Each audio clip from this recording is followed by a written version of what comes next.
fatigue, nausea, brain fog more than normal, and cravings post-ride more than normal. Not just tired legs. Is this starting to sound a little bit familiar? Warning, every time you ride your bike, it causes trauma. Trauma similar to a slow car crash. Gut trauma similar to food poisoning. A hormonal imbalance that will give you a short bout of depression. Oh my word, coach, why would I want to ride my bike? You ride it because you love it and you're aware of this trauma. This trauma happens to every single bike rider on the planet. But why do only some progress? Because most ignore it. They're aware of it, but they ignore it. I'm only riding for the fun of it. I like the buzz of the workout. I'm just trying to burn a few extra calories, coach. So I can go and eat everything I want at the weekend. Look, don't come back to me then and say, why am I tired? Why am I sick all the time? Why am I frustrated? Why am I not losing weight even though I'm riding my goddamn bike every week? Because you're just ignoring what is important. So in this video, I'm going to give you 3 shocking ways that cycling damages your body. But I'm going to give you that one golden bullet that will allow you to progress. And I'm not just talking about science here. I've lived it as a coach, as an athlete, as a bike fitter, as a dad, as a husband. It doesn't make me immune from being a fanny. I've been overtrained, under-recovered, full of inflammation and close to quitting the sport I love. So this video is your warning shot. Don't take the advice, then piss off. Carry on down the path you're going. Not going to take you far. Okay, point number 1 is this slow motion car crash that I talked about. Yeah, every workout is causing trauma to your muscles. Every workout is causing micro tears to those muscle fibers. Every workout is causing inflammation. You need to think about it in a way that it's more than just the stimulus of the workout. We need to think of a process, and this process has different stages. Because everybody loves the workout, I get that. But it's like taking a sledgehammer to a brick wall. Great, knocking it down. Great, looking at it. But 6 months later, when the thing's still lying there, not really done its purpose, has it? When you're spinning on your bike and you're causing this trauma, what is happening is you're basically spiking what's called creatine kinase. This is a muscle damage marker. Inflammation signals increase post-exercise, okay? And this is not a bad thing, this is what we want, but this is trauma, and we need to do something about it. You may get DOMS, delayed onset of muscle soreness. Look, this is good, this is a sign that the process of recovery is active, okay? Here's your recovery tactics. The first 20 to 30 minutes when you finish your ride, or during the cool down, or during the bike wipe down or wash, you do that as well, don't you? You just take soft texture carbohydrates. You don't need proteins. 20 to 30 grams of carbohydrates, a bloody banana, that's what it is.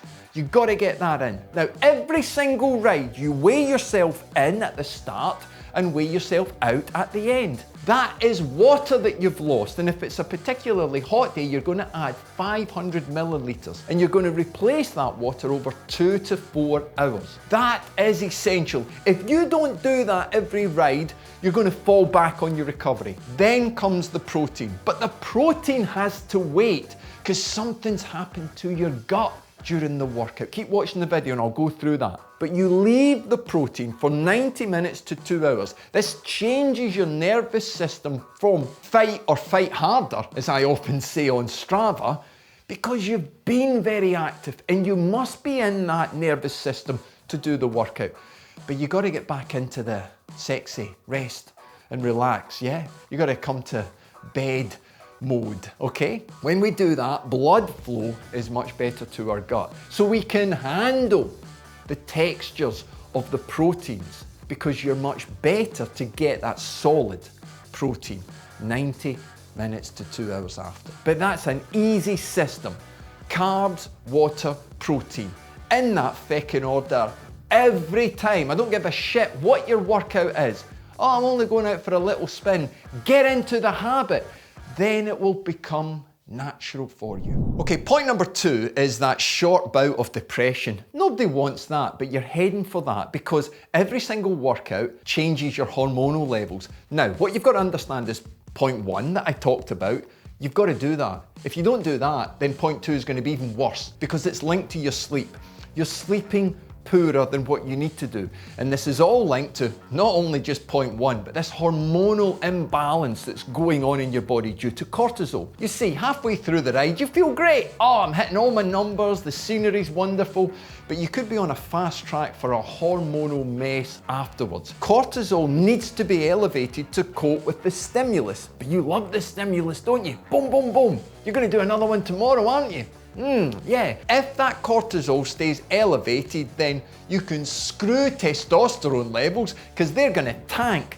And if you keep that growth hormone really low, shit, your sleep's going to get even worse. So you can forget about sex drive. You can't even get to the self-drive checkout in the grocery store. There is simple ways to fix this because you know it's happening.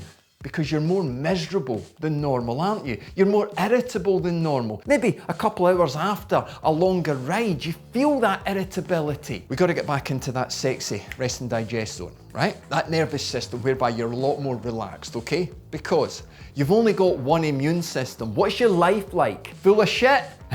You've got problems at work. You've got problems at home. But the workout ain't one. Okay, you know the song. But here's what you do. You create that buzzer time. So workouts in the evening, you gotta have a 90-minute minimum period of calm, sexy time, okay? For yourself, okay? Before you go to bed. I don't care how busy you are, you've gotta start creating that. Change the habits that you've got. Because trust me, you're busy wanting to upgrade your bike, you're wanting to upgrade your training, but sleep is training. It is the best recovery product on the market and it's fucking free and you're abusing it. So treat it like training. How are you going to warm up for your sleep? How are you going to get ready and make the most of it? Because if you don't fix that and you're already pissing about with point one, then you are heading for a bout of hormonal depression. Forget any fitness progress.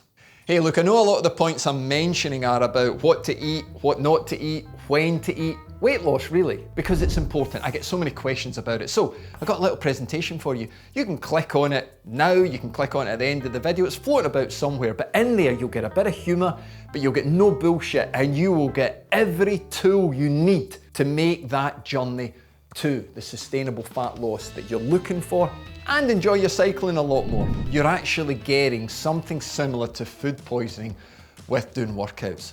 Is that going to make you think about recovery? Because no one wants to talk about this, but your gut takes a total beating during a hard ride, okay? Long endurance rides increase something called zonulin, okay, which opens up those tight junctions in the gut lining. Liposaccharides, or LPS, you might see them on Google or something like that. But from gut bacteria, that's where they're from, they enter the bloodstream, okay, and they trigger immune responses, which can then lead to fatigue, nausea, brain fog more than normal, and cravings post-ride more than normal. Not just tired legs. Is this starting to sound a little bit familiar? Start by stopping downing those protein shakes. I mean, I can't emphasize that enough. Immediately after your ride or before you've even unclipped, if you stop at a cafe, don't eat anything highly processed. Just because you've got up hell hill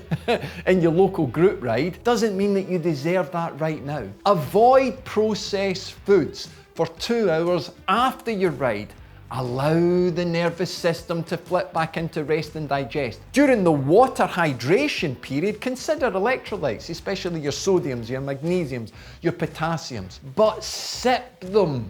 Don't down it in one like a Scotsman at a wedding or a Scotsman anywhere, okay? Allow your gut the chance to absorb. You've just got to understand that the stimulus of the punch from the workout is only going to take you 1/3 of the way around the process without really dialing into a simple, not complex, simple recovery model that you can repeat every single day. You're going to just become a much happier person. You're going to progress. You're going to make that weight loss. You're going to be sleeping better. You're just going to become a better person to be around. Because if you're already a miserable bastard, then this training is just going to make you worse. I've got a video floating about somewhere. Really dives into weight loss for cyclists. It's a bit of fun, but some clear points and no bullshit as well. I'm here multiple times every single week, so look, until the next video, keep spinning, keep smiling, and keep bloody recovering.